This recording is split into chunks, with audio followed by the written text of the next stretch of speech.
Hello everybody, it's Rabbidroo here. We're casting some Starcraft Broodwar today. It is a game on Eclipse between my Terran buddy Neblime, who is in the bottom left, and he's playing against somebody on the ladder who has a very weird number and letter based Smurf name that I'm not going to bore you with. Alright, so we're back in action, although we haven't missed any uploads for the past couple of months. I have been overseas in South Africa, my homeland, and I've just returned now for the first cast that I've done in a while. So it's been a bit frustrating sometimes because I'll get feedback from a viewer saying, hey, what about this? Or hey, you should try that. And I'll be like, yeah, I'll totally do that. But I'm not going to be recording for a while. So this is my first new recording I've done in a good couple of months. So to start off with, I have a joke for you. Okay? So a Marine walks into a bar and says, where's the counter? Yeah, I know. It's not great. It actually comes to me from one of my Discord friends, Escalade, who has requested that I send in this game as soon as I'm finished casting it. So I figured I would punish him by telling his tremendously bad joke. If you would like to join my Discord so that you can, among other things, please give me some better jokes, please do so. It would make me very, very happy that I don't have to tell jokes as bad as that one. Alright, so Neblime does block the attempted gas steal here. That was quite nicely done. So your typical Eclipse shenanigans where you get the gas steal more often than not, he's managed to thwart that. So that's very cool. Neblime is a B rank Terran player, has been on the scene for quite a long time, and he actually sent me this game over my Discord saying, Rabbit, I think you're really going to enjoy this one. So I think we can get hyped up. I think this one is going to be very, very exciting. So I'm certainly looking forward to what we get today. Just a request from my side, I'm getting a lot of repeat viewers. If you do come by the channel and watch quite often, please do subscribe. It does help me grow and achieve my goal of 1,000 subscribers by the end of the year. And also, if you are coming by watching on a regular basis, please do hit that like button. It does help a lot with discovery, which as a new creator is probably your biggest challenge. So yeah, if you guys don't mind doing that, it would be greatly appreciated.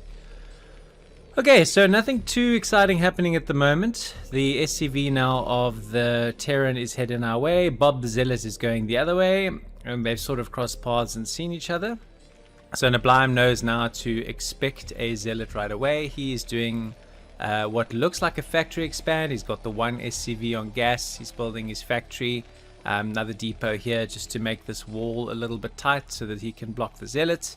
If I'm a little bit wonky with my cursor, it's because I'm using a new mouse for the stream, so I do apologize for that. Also, if you could let me know in the comments, how is the audio? I've done a lot of work and quite a few adjustments to try and fix the audio so that, because some people were saying that my voice was coming across a little bit, holy crap, this mouse. My voice was coming across a little bit soft, and the game sound, particularly the music, was too loud. So I've been playing around with the balance. This is the new attempt. I will be recording a fair number of games at these settings, so if you watch this and comment and say please change, I will pay attention to the requests and I will make the changes, but unfortunately it does happen with a little bit of a lag. It's just the nature of having to do something like this, which is a batch recording project. I mean, I have a full-time job, I have lots of other things keeping me busy, so I usually record a clump of games at a time and then sort of drip release them onto the channel so that I can maintain a schedule of 3 times a week. Okay, so expansion is up. Expansion is not up. What the hell happened to our expansion? We're now back on gas and we are not building a command center. What are we doing, Neblime? I'm confused. Our Protoss has got his Nexus going. We don't have a second factory. Are we doing a 1 tank? Oh crap. We're doing a 1 tank push here. This is very, very fun. Alright, so here go our 2 SCVs, our 1 tank, and our 5 Marines. And we are going after this little Dragoon, and we are going to chase him for all our life. And he's running back, running back, running back. He's got to go tell his friends in Aya that we are being hunted down by the barbarian Terran tank and whatever else. He's researching siege mode behind this. So this is a one factory non-expand push from Neblime. I must say I don't see this very, very frequently, so I'm quite looking forward to seeing what he decides to do. Siege mode is the upgrade of choice. Another tank is the unit of choice. Here comes a third one. I think there's one more in production. So he's going to do a 3 tank, 5 marine, 2 SCV siege mode push. Always fun. Our Protoss has got a whopping 3 goons, a zealot, and I think he's on 3 gate production. Hasn't got range yet because I think he prioritized the robo, and here comes the observatory. So apologies for making you all seasick. My freaking mouse sensitivity was set to 100 because I changed my mouse. It's sorted out now, but thank you for bearing with me. I apologize. All right, so the siege push is in action here. The bunker is up. A couple of marines, quite literally 2 marines in there. So we've got 3 siege tanks. We're putting some pressure on our Protoss. Protoss is going up to staying on 3, and that's about it. So here we go. He's trying to push this, but I mean 1 dragoon is really not going to do much at all. So Neblime has got a pretty strong position here. I don't know what we're building over here. Let's have a look. Another pylon. Okay, so we just seem to be walling up here a bit. A couple of vultures or transition into vultures here I think would work pretty well. Bit of Korean being spoken to Neblime. Obviously the Protoss opponent might not be all that impressed with this approach. Who knows? But yeah, he's going well.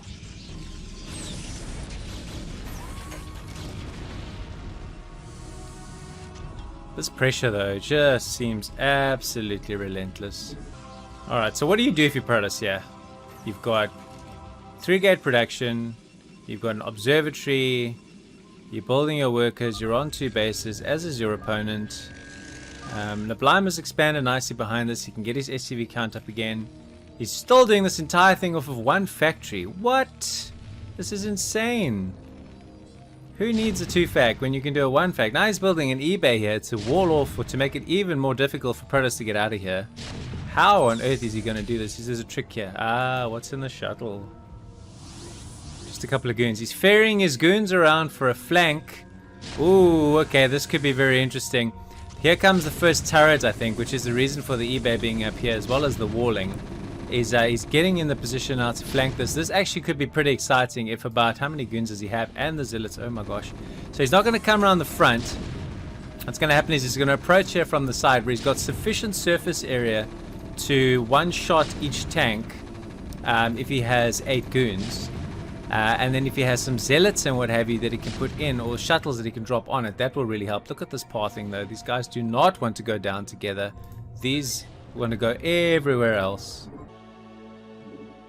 Okay, looks like they are now finally going down the hill to join their Protoss brethren, and he's not going to go and take this on. It looks like he's quite happy to sack his natural and just go straight after Neblime's natural, which is wide open. He's literally just been rallying more units. He's going up now to 4 factory production. So he's building production facilities. He doesn't have any more units, and here he comes. Surprise! The ferry of the units for the shuttle is an absolute masterstroke. He's been totally blindsided here. The dragoons walk up the hill unimpeded, or is going to get a lot of SCVs here for his trouble. What does Neblime do? Does he back himself just to reinforce this with the factories that he has? Or does he send some units back? Looks like he's keeping his siege tanks here, just floating up the eBay, perhaps for some sighting. Okay, so he's unsieged the tanks. Where does he go? So he's going to go forward. This looks like a base race of some kind, and this is absolutely nuts. We only have 5 dragoons here, so if there's only 1 machine shop, so if a tank and 2 vultures pop, we could be in business. But the problem is I don't know if he's researched anything else at his machine shop in terms of mines. So the vultures are going to be relatively worthless against the dragoons as is. So here come the siege tanks up the hill against what is now 5 gate production. They're going to do as much damage as they can. We are having one hell of a crazy base race. SCVs are coming across the map. I don't know what the purpose is of those as of yet. These 4 dragoons have remained pretty much alive. I think he's only been able to kill 1 with his reinforcing units, using the power of Terran, I guess, to float his buildings around, which is fun. The bunkers are down here. They are empty. All these probes have been pulled.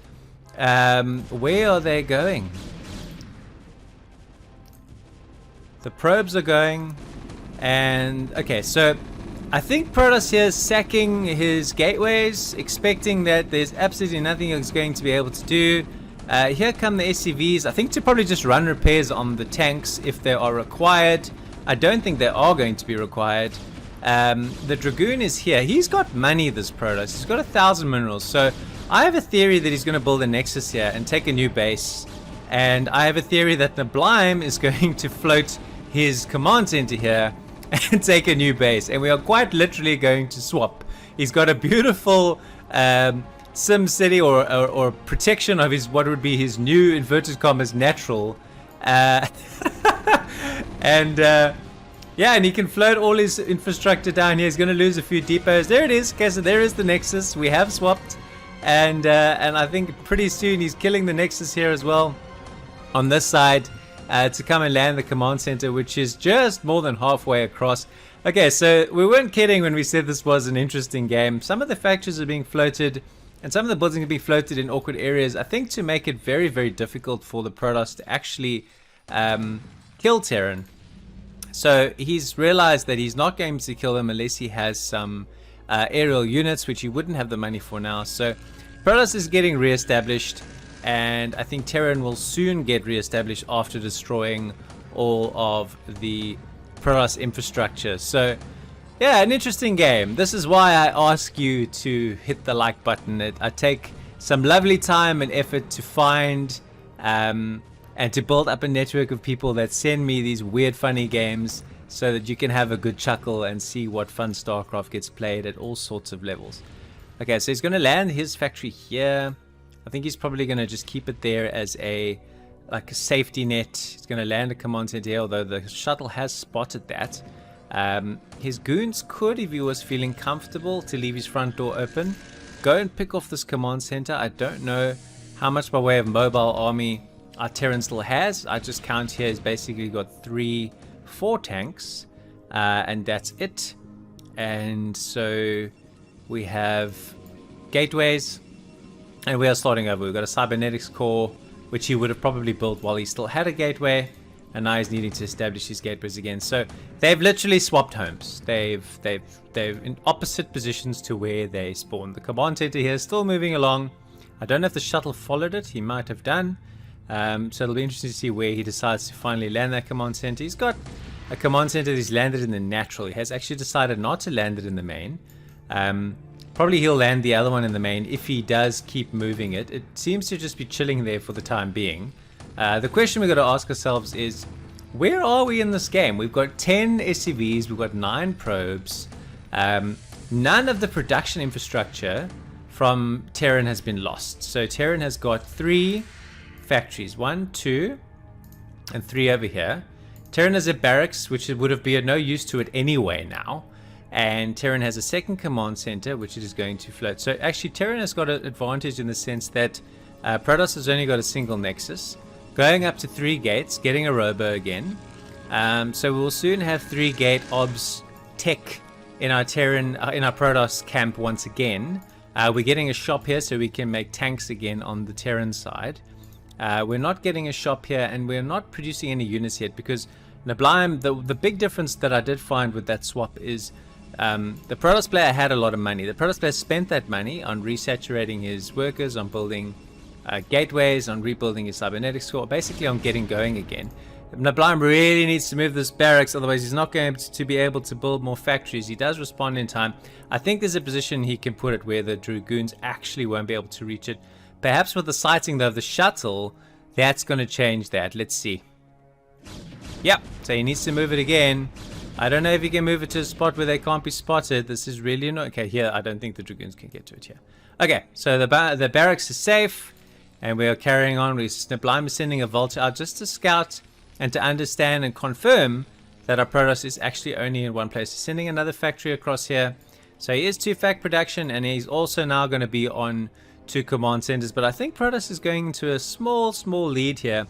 But it would be very, very risky to push this. I heard this shuttle getting loaded up. We'll be interested to see what's inside. Nothing. Maybe he unloaded there. So here we are. Here comes the support bay. We could possibly get some Reavers in the action. What a weird game. Okay, so he's putting his boys back onto minerals in his new main, and he's continuing to mine gas and minerals at his new natural. And the barracks is continually floating, I suppose, to get out of the precarious position. Bit of laying of mines here just to confirm that Protoss doesn't go after any of these bases. Also later mine here. That's very, very good awareness. Good play from Neblime. He's only got the one vulture, I think, in the whole game at the moment. But making maximum use of the tremendous asset that mines actually is. Okay, so Protoss, not to be outdone, has got a couple of observers, can see exactly what's happening. The academy coming in now, so you can do scanning and see exactly where the Protoss is. Neblime's now moving into advantage, in my opinion, because Protoss is still on one base. Protoss to break and entrench Terran with all these tanks and bunkers, I think is going to be a very, very tall order. I think this is probably what this is building up to, if I'm very honest. Basically, he's going to go in here, he's going to send in his tanks, and he's going to send his dragoons into the heart of these tanks, and unless he's got a whole heap of speed zealots that he can produce without a citadel, I don't like our chances for our Protoss friend here at all. So I think a nice bit of game awareness here from Neblime, expecting the Reaver drop and in position in an absolute flash. I don't even think this Reaver has got a Scarab off yet. More Zealots have been dropped, so obviously 2 Zealots and a Reaver in the shuttle. Here he goes, he still doesn't get a Scarab off. This is really, really nice micro. Even micros at the tanks back a little bit from the Zealot, so he loses nothing, also loses the obs. And that Reaver did get a couple of hits on, but it's only yellow, so is still very much a threat. Let's see what he does with the shuttle, if he decides to move it out or not.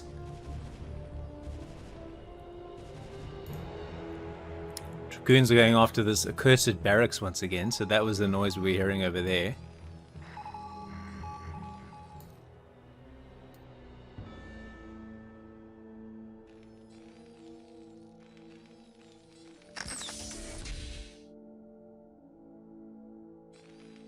Okay, so we've laid a couple of mines out front just to give us a little bit of protection from zealots that would be storming forward. Putting our marines into our most forward bunker. And is our Protoss? Okay, so our Protoss is taking a second, but I think it's...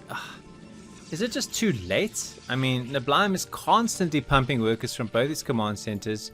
He's on 3 factories. He could probably, in the not too distant future, afford to push that up to 4 or 5 factories.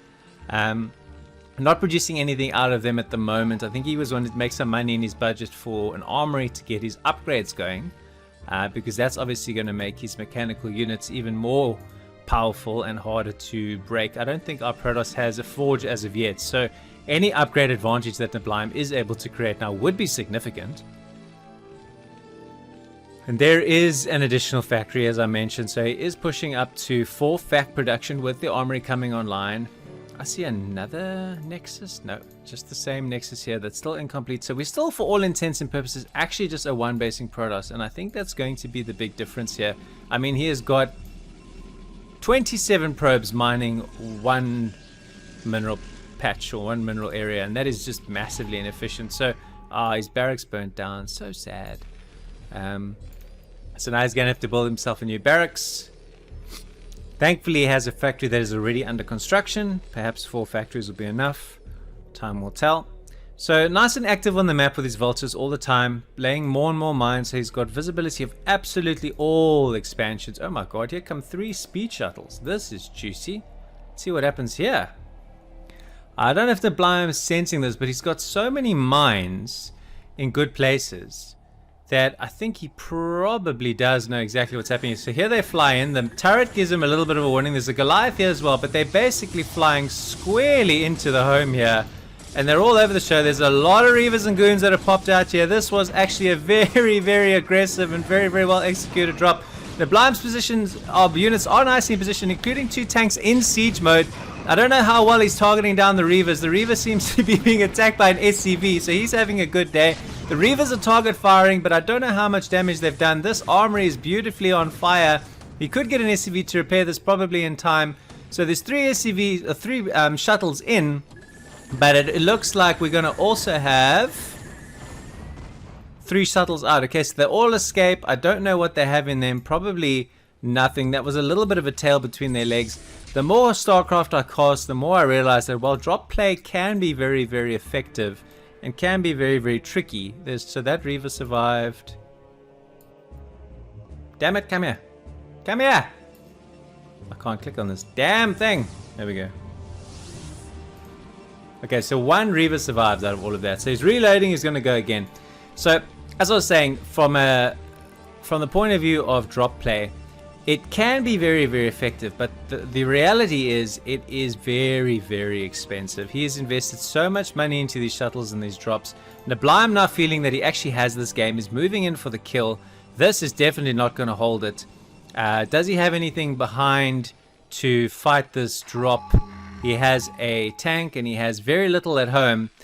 He would have got a warning though that this is coming, because those mines would have spotted the shuttles, but how quickly it react, I don't know. So it's 4 goons, 2 Reavers, a lot of depots and stuff are going to go down here.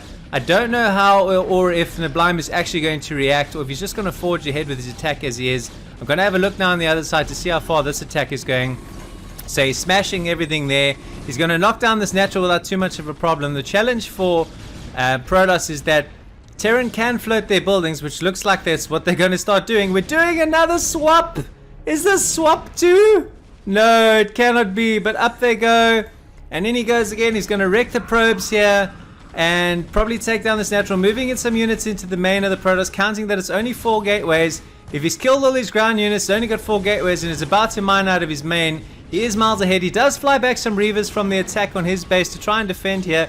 I don't think they're going to be enough unless he has like Snow-esque micro and can somehow get massive value out of these Reavers. He's going to have a really, really tough time. These Reavers actually haven't fired off any Scarabs. He's not mining much by way of money, and all his probes are basically evaporating. So I don't like it for our Protoss. These goons are actually doing nothing. You could do with moving them down and attacking or ferrying them back or doing something. But at the moment, he's actually just doing pretty much nothing with about 6 Dragoons. Perhaps they would all die here, perhaps they wouldn't, but having them do nothing surely cannot be the right answer. So he's wrecking this main base. Here come all his SCVs. He's going all in. He's going for it again. Is he going to kill the Nexus with his SCVs? Yes, he is. This is a game of all ends, of swaps and of madness. He's kept a few units back here. He's not too worried about what the Dragoons kill up top. I think he's just putting in a little bit of a stand against what the Dragoons try and kill at the bottom, just to thin out the numbers. There are a couple of units here, but these units are just too many, too strong. The SCVs are absolutely smashing this Nexus. Who said SCVs can't fight? Here come even more. Neblime is absolutely going with the kitchen sink here. This is so funny and so much fun. Thanks for the recommendation, mate. So here we go, we're going to kill this as well. There goes the simulator. He doesn't necessarily know about the space, but even if he doesn't find it right away, it's not going to matter. Protoss doesn't really have the luxury of being able to float buildings. Yes, you can hide them, but they've got to be on the ground. Whereas, as we know, Terran does have the advantage of being able to float, which is what we can see is happening here. So we have an assimilator, we have some pylons, we have a whole heap of units. And Neblime managed to keep his composure in what was a very creative game of StarCraft. And he's going to be able to take this one down. So you can see when they go with the fire in their backsides, that's when he's clicking on minerals and mineral patches. So there are 2 Reavers and 2 goons left against a whole heap of tanks. And I think that's going to surely be the end of it. If this Protoss wasn't such a chop, he would have already GG'd and moved on with his life, but sadly he is not a very cool dude. Alright, now he just left. Thank you. Probably because I called you not a cool dude. No GG, no Neblime, you're the best, none of that stuff, just a cold exit. Alright guys, so that was a lot of fun. If you come by and watch my streams on a regular basis and you watch to the end and you haven't subscribed yet, please do. I'm on a mission to continuously bring you new, interesting and fun content. Until next time, I'm Rabbit Roo. Ciao for now.